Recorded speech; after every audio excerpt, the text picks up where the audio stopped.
Dynamic styles let you control the appearance of your text directly from your dataset. Instead of creating separate text layers or manually changing formatting, you can use your raw data to control colors, sizes, and even entire styles. Let's look at a few common ways to do it. One approach is to use the style override fields in your text layer. For example, my dataset already contains a faction color column that controls the card border color. I can reference that same column in the font color field of my style overrides. Now, each card automatically uses the color stored in its own row. You can use the same technique for other properties as well, such as font name or size.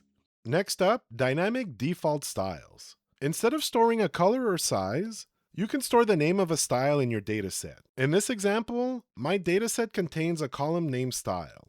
Now open your text layer and reference that row in the default styles field.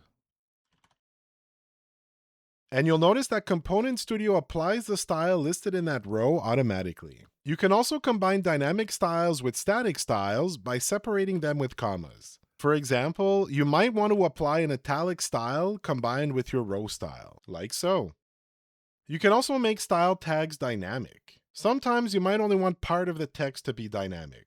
Instead of applying the style to the entire text field, you can use a dynamic style tag. In this example, the dataset contains the style name, and the style tag references that row value. Now, only the text wrapped in that tag receives the dynamic style, while the rest of the text keeps its normal formatting. And lastly, you can combine style tags with dynamic property overrides. For example, because my dataset contains that faction color column, I can use it inside a style tag override to color a specific word. In this example, only the words 3 spaces receives the faction color, while the rest of the sentence remains unchanged. To do this, start with an opening style tag. Inside the angle brackets, enter the name of the style you want to use. In this example, that's body. Followed by a space, then the text attribute you want to modify, which is fill in this case, then an equal sign and the value in quotation marks. Then it'll be the text you want to modify, and then finish with your matching closing tag.